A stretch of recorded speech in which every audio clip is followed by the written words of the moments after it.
This is 9/11 Freefall.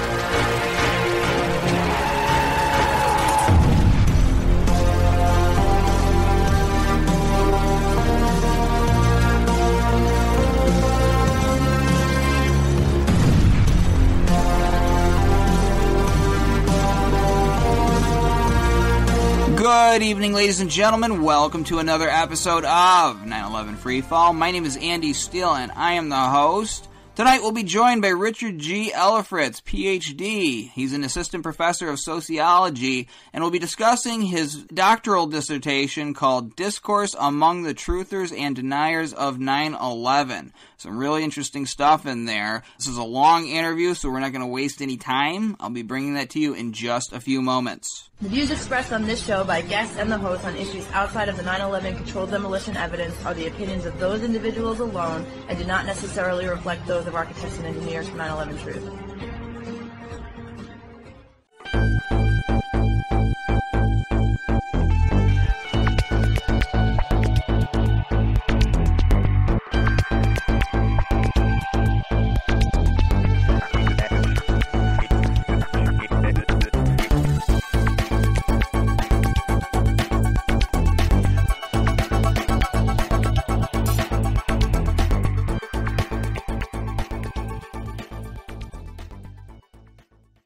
Richard G. Ellefritz, Ph.D., is an assistant professor of sociology and has earned his doctorate degree with a successful defense of his doctoral dissertation, Discourse Among the Truthers and Deniers of 9/11.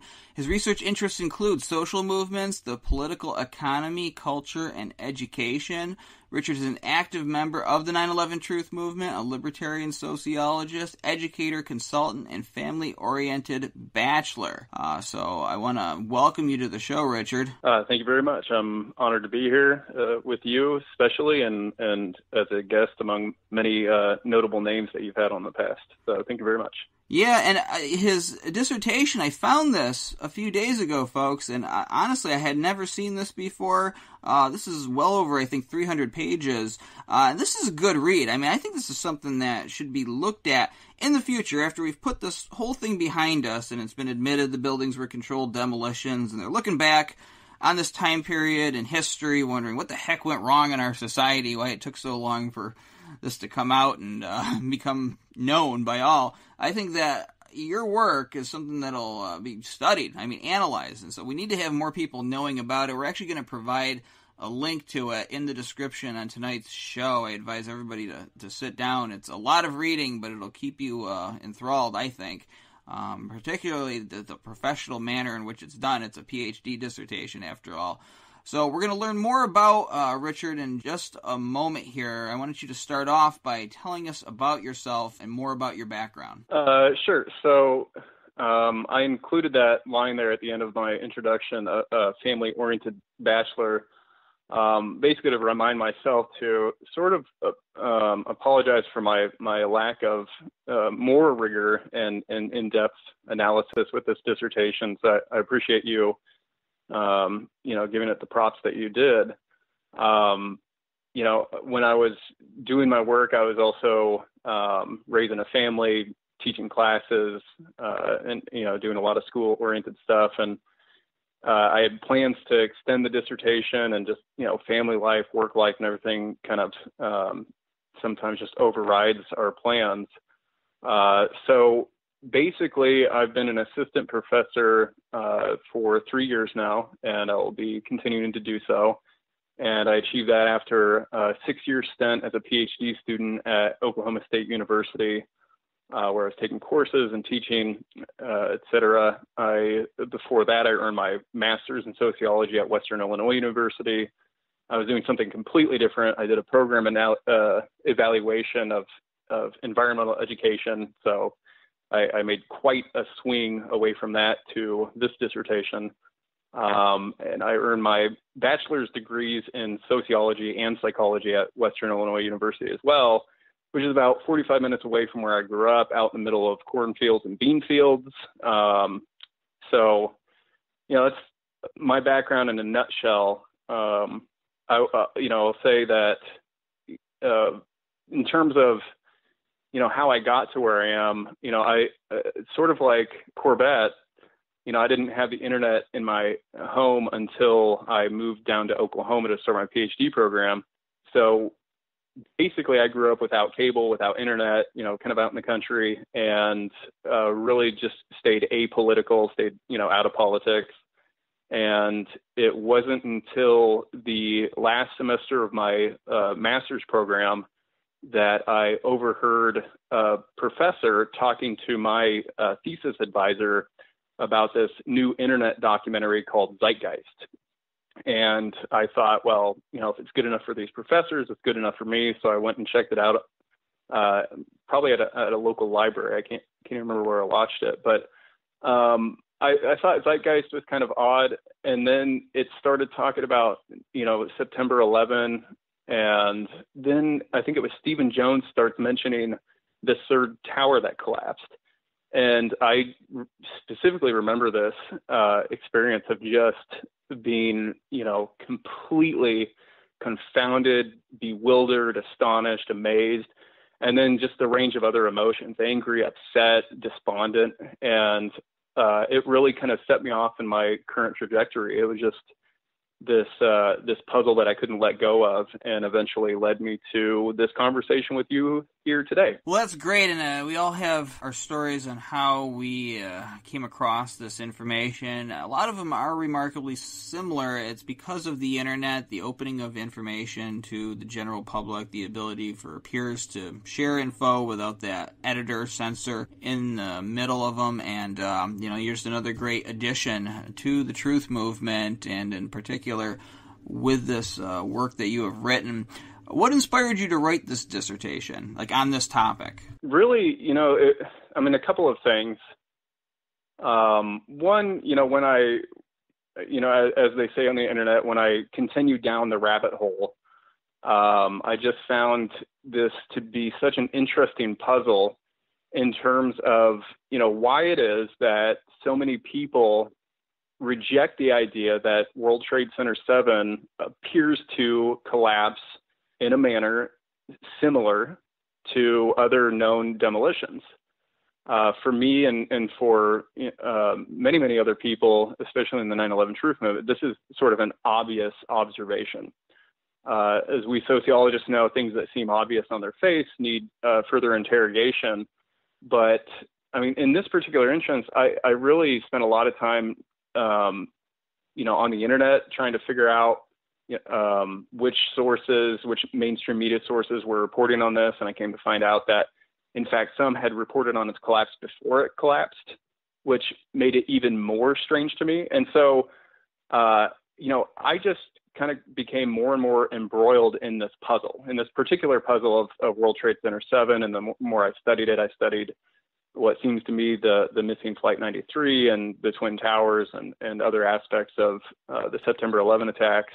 And then what happened was I, like a lot of other people, would go out and talk to friends, family members, colleagues, even strangers. And I was, for the first time, called a conspiracy theorist.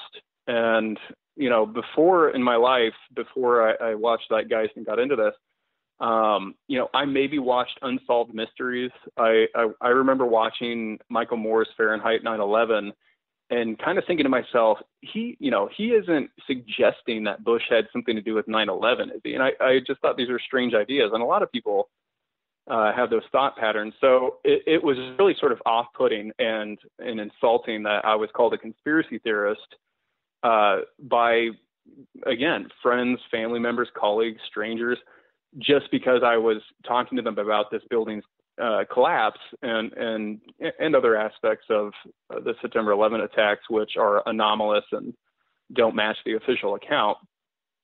So those are mainly the two things. It was just this kind of Gordian knot puzzle of why it is that, that other people can't accept or reject the idea that World Trade Center 7 looks exactly like or very similar to a controlled demolition in other known instances.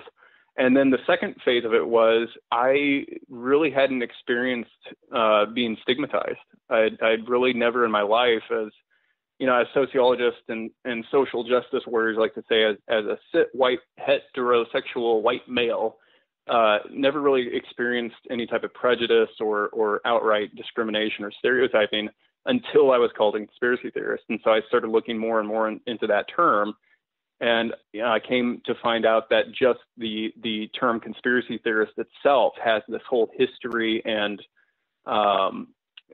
very interesting set of properties itself as a discursive framing device, which is what eventually I undertook as part of my analysis in the dissertation. It would be so fascinating for most of us in the movement to be able to somehow, I know it's impossible, but somehow to have a conversation with ourselves before we woke up to this. I remember I got an email from a friend who, I don't remember really what was in it. It was somebody talking about bombs being in the towers. This was a few days after 9/11, and my only thought was, geez, this stuff's starting quick, and that was it. I didn't get offended, but I didn't believe it, didn't even give it a passing glance. It seemed silly and not even worth my time at the moment, and now look at us here.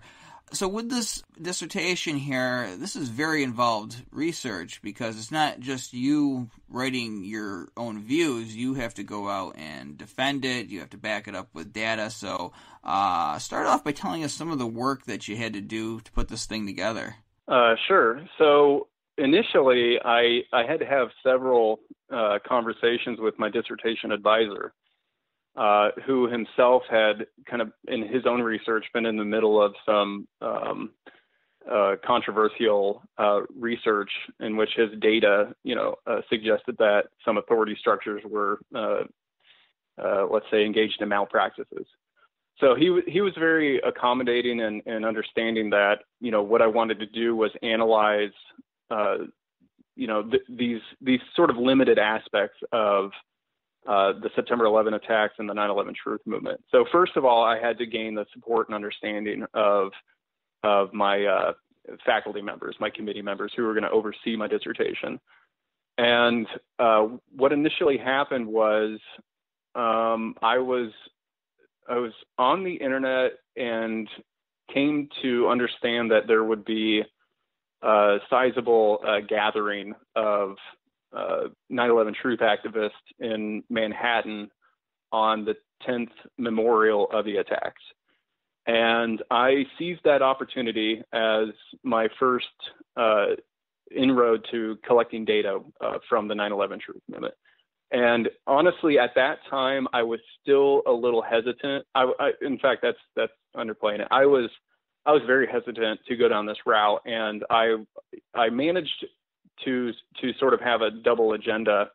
I was going to kind of carry on with my environmental sociology approach. I was interested in disasters and terrorism as a form of a disaster, and one of the aspects of that would be the air contamination from the dust and the debris from the collapse of the Twin Towers and World Trade Center 7. So I went out to New York with sort of the understanding that maybe I would collect data about disaster research, terrorism, and air contamination, but also should I locate members of the 9/11 truth movement, that's where I would spend the majority of my time, and I would sort of follow the data. I would go where the evidence would take me. So those are the kind of first couple of things that happened. This was self-funded. I've made 3 trips out to Manhattan so far, and I've bought the plane tickets, the hotel rooms myself. There's not a lot of grants out there that support my research or this kind of research. And then I kind of had to think of a way to do this scientifically. At that time, I believe I had started to read Jonathan Kay's book, Among the Truthers, which is where the title of my dissertation comes from, and I'll come back to that. But I had to find a way to kind of scientifically do this so that people who read this couldn't say that I was following an agenda or I was leading my interview participants down a certain route. And so I had to do a lot of research into qualitative methodology. And the methodological approach that I found that works is called grounded theory. And then I had to think of a way to approach my interview participants. And basically the way that I did it was, it's called a snowball effect. And so I met one participant who was holding a sign that, said something like 9/11 Truth Now or Investigate 9/11. And I approached them and I asked them if they wouldn't mind doing an interview. And they said, sure. And so the question that I led off with them was the same question that I led off with the rest of the people on that day, which was September 11, 2011. And it was, so what brings you out here today? I made sure to not mention ground zero if I could think of it. I think I did a couple times. But it was just a very general, neutral question that let the participant lead the conversation. And that was important to me because, again, with this particular subject, I had in mind that I would have potentially antagonists and critical reviewers, especially for my dissertation committee, that have to approve the work in order for me to graduate, that, I was biased or that there were some methodological problems. So, as a social scientist, there are all these kind of, things that go into generating research like this that, I had to spend years and through several degrees being trained to do. And that's sort of how this initially came about was, would I be able to successfully study the 9/11 Truth Movement? And if I am successful, how do I achieve that success? I also wanted to leave myself open to other routes of research should I not be able to find members of the 9/11 Truth Movement or things of that nature. But generally, I found in my initial interviews, just with kind of bystanders who were down at the memorial, that a lot of them were concerned about the quality of the air. There was a few people who were very upset with Mayor Giuliani and other political figures for deceiving the public as they saw it, and I see it too, in a way that's led to suffering and death. And just to kind of go back to your previous question, kind of like what motivated me to get into this and how did this come about? I had really kind of learned a lot about global and national geopolitics, and I had come to agree with many members of the movement that 9/11 initiated and was founded upon the suffering and death of innocent civilians, and that's just something I could not stand by and could not abide by.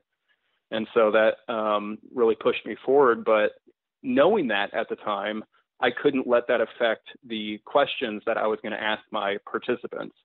So I asked them a very neutral question right off the bat, just what brings you out here today? And then I would listen to them, ask for clarifying remarks, and then I would use statements from my earlier participants to ask clarifying and questions that would extend the conversation with later participants. So that's what we call the nature of grounded theory.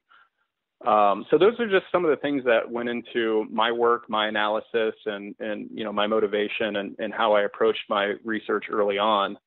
What ended up happening was that I went back 2 more times in 2013 and then after my dissertation in 2015. And during that time, I was studying the 9/11 Truth Movement Facebook group. So I did field interviews in Manhattan at or around Ground Zero and also Times Square and some other locations. And then I did a participant observation or an ethnography online. And then the third component of my work was, while I was doing my research, I found just scores of books and articles and essays by what I came to call the 9/11 Truth Movement's counter-movement antagonists. So I did a discourse analysis, I did a participant observation online, and I did field interviews that all coalesced into the data that I used to analyze the discursive field of the 9/11 Truth Movement. Now, I'm going to give you the opportunity, we talked about this earlier, to go over this dissertation. Again, folks, we're going to have a link for it in the description of this show. I encourage everybody to look for it or read it for free, and you can find it online also in other places. But just go through it with us. What are some of the most important points of it that you discovered in your research that really stand out to you? I kind of I understand the question. I would like to say, though, that I do have a line in here somewhere, and I was trying to scour for it before I got on the phone with you. But, I have a line in here in the conclusion somewhere that says, there are really no revelations for the 9/11 truth movement in this dissertation. One of the things that I was doing with it was sort of addressing what a lot of us know, and that is that the conspiracy label is used to insult us, to ridicule us, to stigmatize us, and to malign our collective character as a movement. And that's done in order to avoid a rigorous assessment and debate of the empirical facts of the collapse of World Trade Center 7 and some other anomalies according to the official count of 9/11. So it's one of those things where I'm not sure that I have a shocking or otherwise as yet unknown discovery in this dissertation. When I was writing my dissertation, my advisor strongly recommended and pushed me in the direction to write this for sociologists. And so I'll just kind of start off with chapter 5, which is the discussion and conclusion. It's a very short chapter. And so anybody who kind of wants to get a quick assessment can just start off with the conclusion. But I start off that chapter with a discussion of Peter Berger's work in his book, Invitation to Sociology. And I thought that this would be a good place to start here, as I am kind of assuming that, maybe your audience has taken a 1 or 2 sociology courses, or maybe knows a little something about it. But sociology is the systematic study of society, or you might say the scientific study of social behavior. The problem is that we are social beings studying the society that made us the social beings that we are. And so there are, many different types of like stereotypes and prejudices and assumptions that are rooted in the ideological infrastructure of our society that go unquestioned. And it's really the job of sociologists, or at least some of us sociologists, to analyze and even debunk those ideologies. And so I'm basically doing just kind of classic sociological work in analyzing the cultural underpinnings of contemporary U.S. society, and really you could extend it to global society as well. So that's why I start out the conclusion the way I do, with just this sort of bringing it back to sociology proper, which is really what I was trying to do. And I'll say that when I completed this and published it, and I shared it with some members of the 9/11 Truth Movement Facebook group, I got some negative feedback that was basically like, well, how does this advance our agenda? And this reads like somebody who's just discovering 9/11 truth. And, what about this issue? What about, these other issues? And, so this work is really produced by a sociologist for sociologists, but also, as you pointed out earlier, for posterity. Like, I really wanted to write it in a way that documented, what I came to find the core of the 9/11 truth movement to be about, which is centered on the empirical claim that World Trade Center 7 could not have collapsed in the manner that the National Institute of Standards and Technology, NIST, claims that it did from office fires. And, they changed their story over time, and they were defended in multiple ways by popular mechanics and other debunkers and deniers. So I really kind of wanted to provide for the movement and for future generations that sort of type of document that included as many references, and in the appendices I have copied off pamphlets that were handed to me during my excursions into the field. So I did, go down that route, but really this is, of, by, and for sociologists, because the nature of the game with a doctoral dissertation is that I have to prove to other sociologists that I know, my field, and I know my area of research, at that professional level. So I'll kind of, explain a little bit about how that works. And I do discuss this in the conclusions. So that would be a good place for some of the readers to start off. But, with this type of work, you want to start at the beginning. And so I approach my analysis from what's called a constructivist analysis, or a constructionist analysis, as it is. And what this means is that we're assuming that a lot of what we consider to be social reality is really socially constructed to be what it is. And so how this works in the context of the 9/11 truth movement is that, we within the movement are constantly trying to construct narratives about what is important to the movement and what we should be looking at and focus on. A lot of us focus on World Trade Center 7. There are disagreements about, how to do that, or whether that's important or not, or, whether there are other technologies and devices and things that made the buildings collapse and things like that. So that's just an example of we within the movement constructing what it is that we do.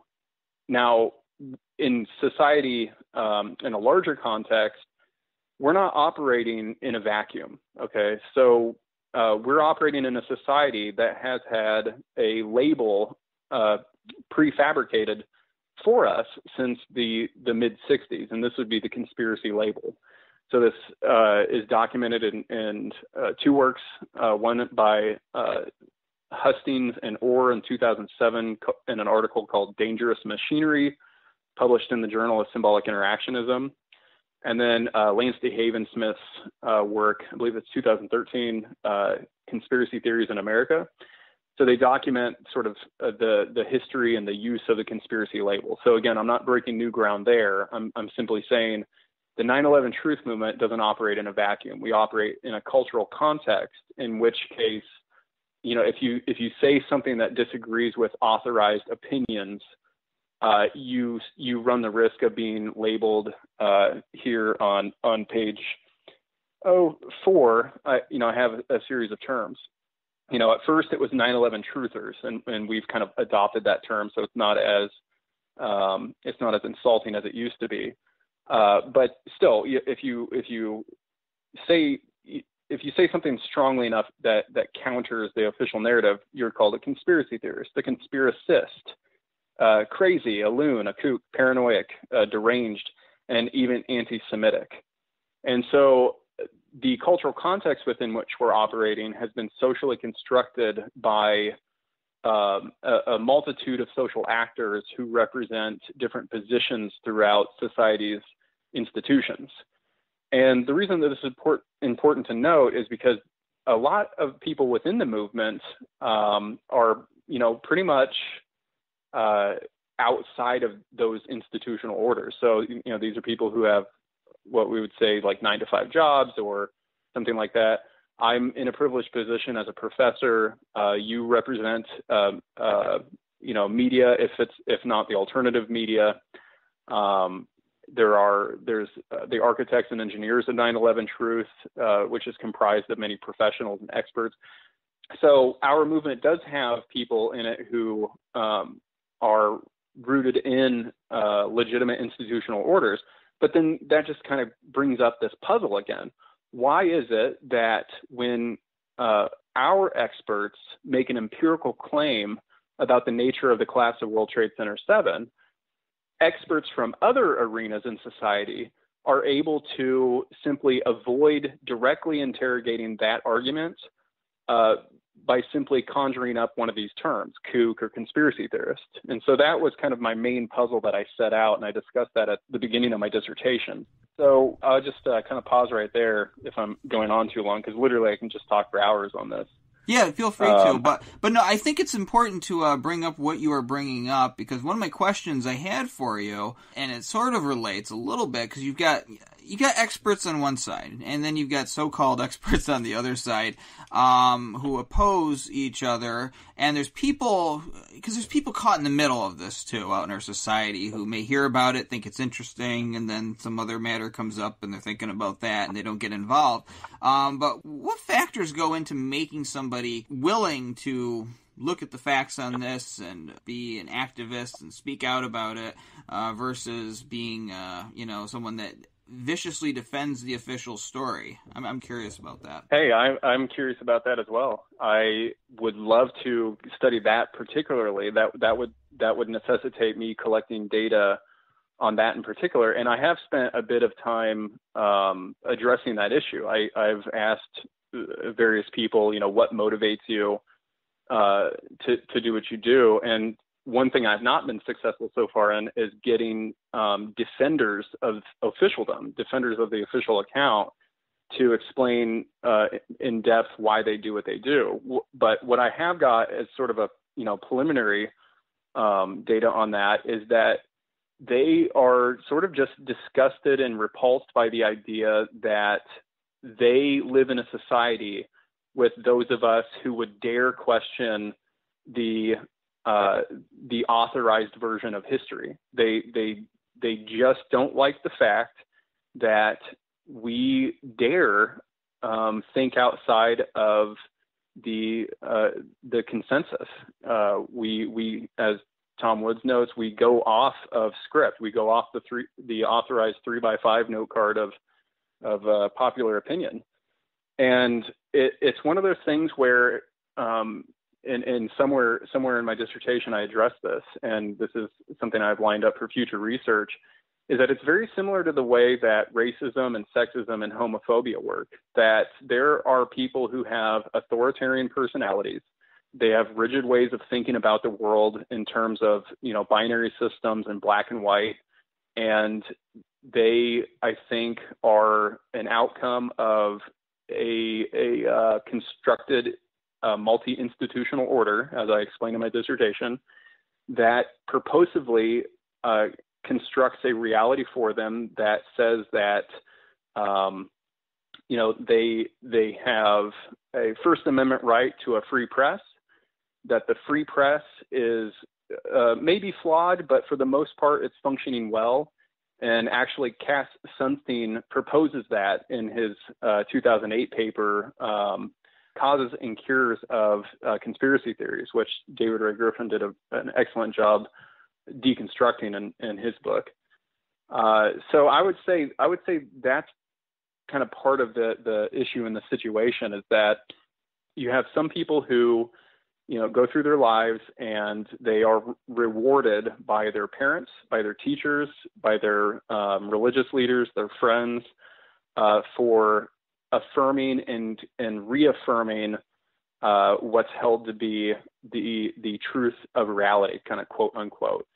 And, this is kind of where you get a cultural divide in our society between people who, kind of want to overlook the genocide of the Native Americans, or the, they'll sort of rarely mention the internment of the Japanese, or think that it was rightful and dutiful to drop the atomic bombs, and et cetera, et cetera. And these wars throughout the 20th and 21st centuries that many of us suspect were started in a similar way that the wars of the 21st century were started, under constructed myths and outright lies. That's provable in terms of the WMD that were said to be in possession by Saddam Hussein, which is now widely known and accepted to have been a fabrication.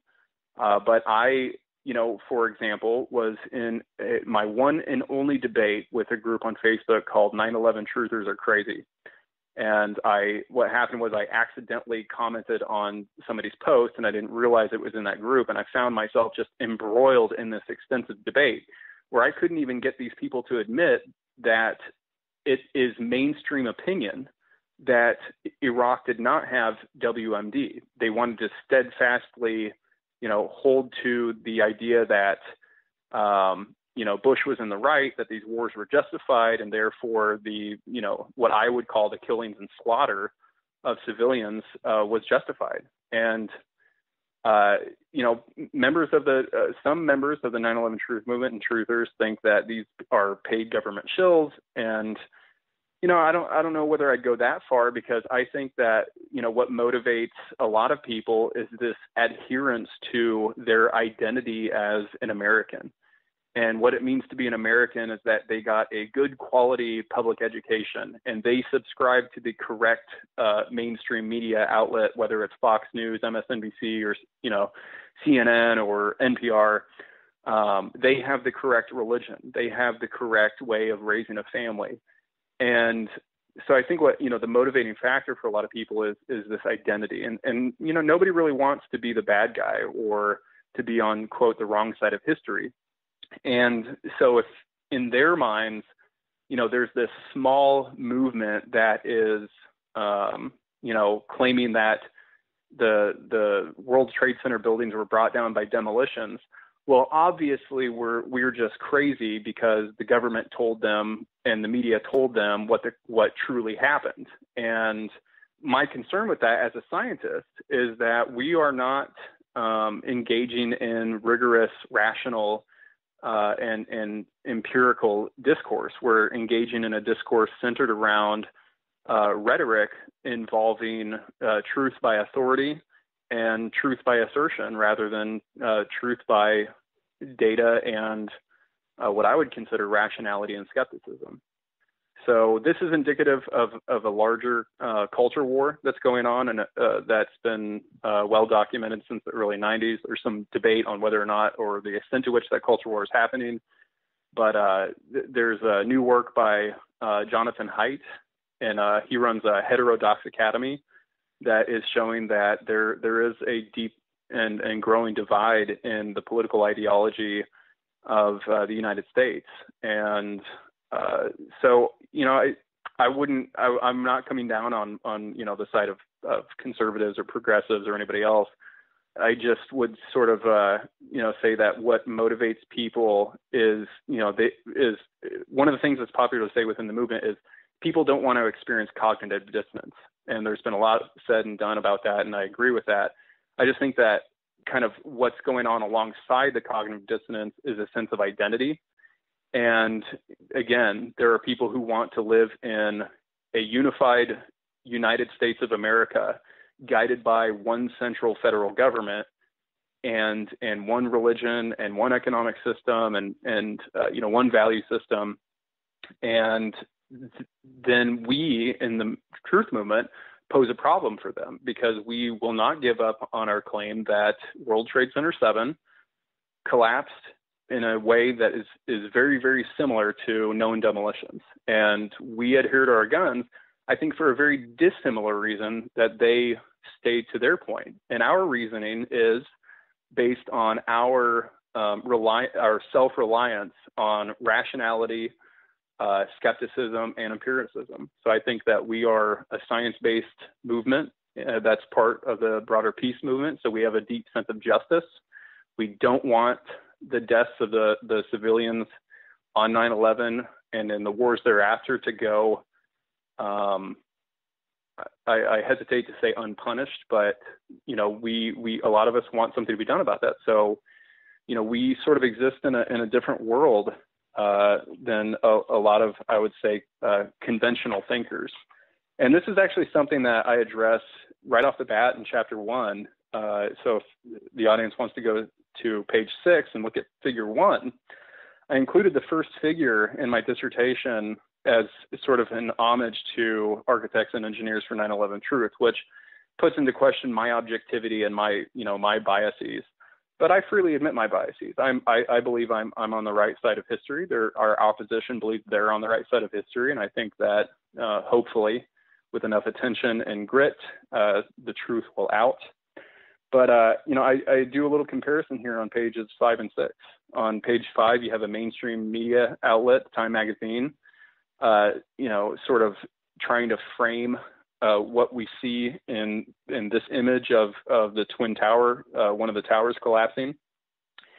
And at the end of his little statement, Grossman says, people who believe that the towers were demolished live in a very different world from those who believe that they were that they collapsed due to the fire and the impact of the planes.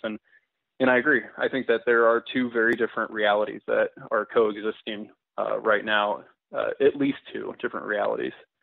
And It's again, if you want to go back to one of your previous questions, one of my revelations is that we are a science-based movement. And if science right now is being promoted by people like Neil deGrasse Tyson and who's the science guy, Bill Nye, the science guy, as a public good, then in the end, I think that the truth movement is a public good, and it will be found out to be a public good because the science will win through if we can keep our motivation and our collegiality up to par. No, I agree with you, and we're certainly not the first movement in the history of man to rely on science, be right, in my view, obviously, and be stifled in our current time by political agendas. And so we have heroes to look back to. I think part of the problem is that people think in very factional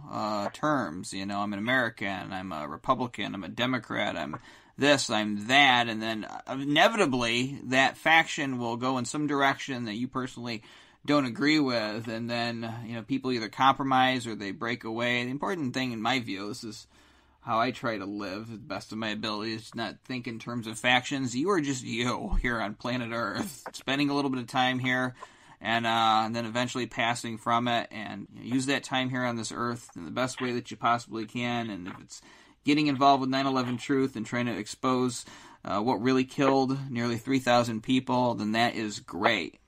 So that's the way to look at life, in my view, and avoid those kinds of traps, because I look at factionalism as a trap. I want you to go on about your dissertation, but there's something you mentioned in there I thought was very interesting. You were asked by truth activists what your intentions were with the study. That's funny, because when someone starts asking you questions and approaching you, whether it's a journalist or somebody else, your mind immediately goes back to these hit pieces you've seen on television and think about how things have been selectively edited and turned against you. I mean, I've had entire sections of sentences chopped out in news articles to try to change the context of what was said. So it's an interesting kind of suspicion that people immediately go to, almost as a defensive measure, because they've seen other activists, or they themselves have been burned in the past by the biased media and other people who interview them for various reasons. Do you have any comment on that? Yeah, I think that what you're getting at sort of speaks back to the nature of conspiracy discourse and the function of the conspiracy label. And in my work, what I'm showing is that in society's institutional orders, which consist of family, religion, education, mass media, government, and corporations, the military, and other institutional arenas, there are networks of people who, don't necessarily, have direct communication with each other, but they share common interests. And in the classic work of sociologist C. Wright Mills, in his book The Power Elite, he starts studying the concentration of power in American society, and find that it's squarely placed in government, corporations, and the military. And he says, well, the power elite aren't necessarily a group of people who sit in a smoke-filled room, though that might happen. They're groups of people who operate in these institutions whose interests align. They want to keep their jobs, they want to get raises, they want to get promotions, and maintain and increase their wealth and power. And in order to do that, they're going to have to support each other and support their narratives. And sort of anybody who contests that is a threat and a danger to the way that they operate, as in the means of operation. In Figure 7 on page 103, I cite a model that I incorporate in the model I build in my dissertation. This is Entman's cascading activation model. And so what's going on here is that, in the initial days of the September 11 attacks, I mean, even on the day of the attacks, there was somebody who was interviewed who gave what would become the official story. And I know there's lots of theories about this guy, but, he said, the buildings collapsed because the fires were too hot, and that was basically taken up as the narrative.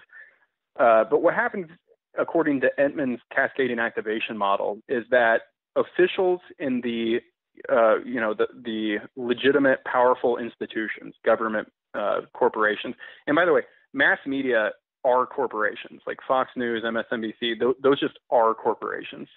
So they're corporations ran and funded by other corporations. Oftentimes they are the spokesperson of the DoD or government. So what happens is that these powerful, legitimated actors set forth a claim or a narrative that cascades its way down into, less powerful institutional arenas. And it's very difficult to combat that because, first of all, our allies and our champions, these might be people like Dennis Kucinich or Ron Paul, they would be going against a constructed narrative that could cost them their job. And so if they lose their job, they couldn't fight other battles that they could be successful at. If a reporter or a journalist were to go against the mainstream narrative, their editor or their program director could censor them or demote them or fire them. And so there's a common interest that, doesn't necessarily have to rely upon a concerted conspiracy to initiate, the use of the derisive conspiracy label, but it creates a cultural situation in which it's perfectly fine and allowable and even encouraged to do so.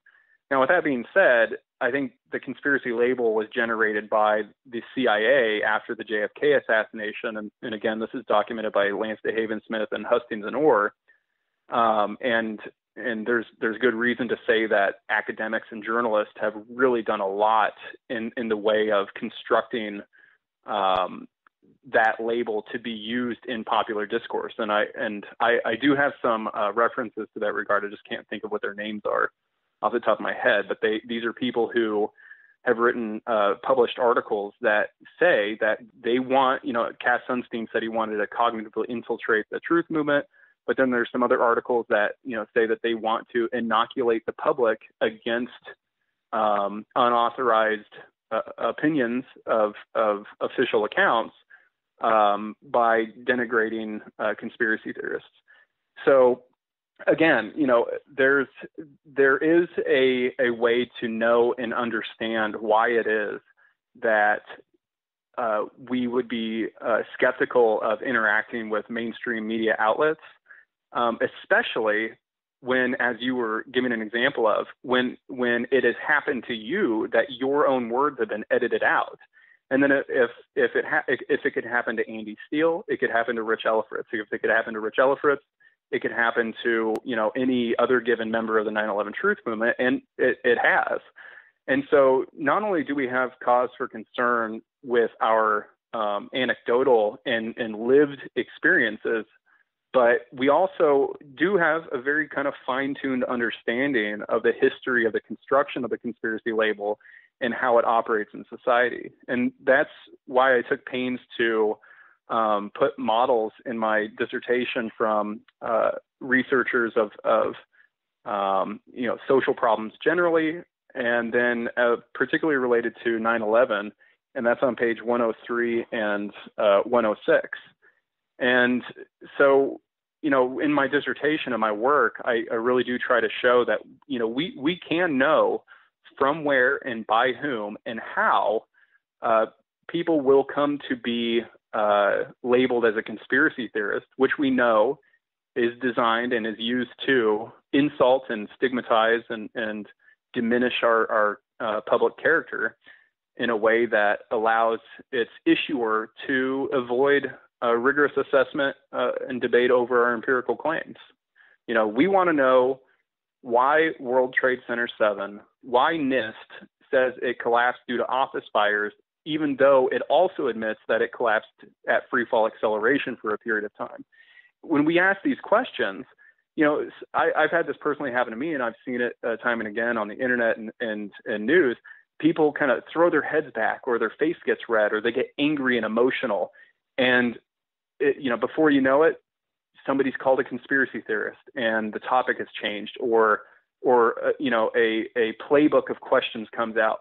Okay, well, if they were demolished, then it would have taken hundreds of agents to plant the bombs, and somebody would have noticed, and nobody can keep a secret that big. And besides, you just want a big explanation for a big event, and that's a psychological problem with you paranoid folks. And this is all documented. I mean, I've documented in my dissertation, and many other people have documented that sort of playbook has been written and constructed by, academics, journalists, trade journalists, media pundits, even up to the presidential level. Bill Clinton, George W. Bush, and Barack Obama each have publicly stated that the public is not to engage in conspiracy discourse. And that is an irony in that the official account is itself a conspiracy theory. And in my work, I take up what others have done, David Ray Griffin and Peter Dale Scott, Lance DeHaven Smith, and I show that what one is able to do is they're able to say something like, the 9/11 Commission is flawed, or maybe it didn't cover all of what happened, but in large part it's correct.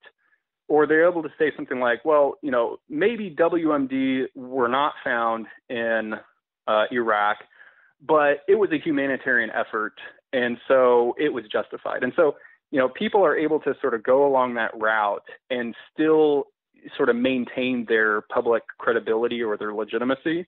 But those of us who dare cross the tipping point, and this is shown on page 103, we dare cross the tipping point, and we ask disturbing questions, or we ask questions that, sort of rhetorically contest the official account, then we are suspect to this label that is used to avoid critical assessment. And this is what I show on page 259 in figure 14. And this is sort of my, overall sociological contribution, is that, there's sort of a fuzzy barrier or boundary to the discourse or the ways that we can talk and ultimately think about authorized accounts of history. And if you move too far away from the authorized account, then we are suspect to a current form of prejudice that I call anti-conspiracist, or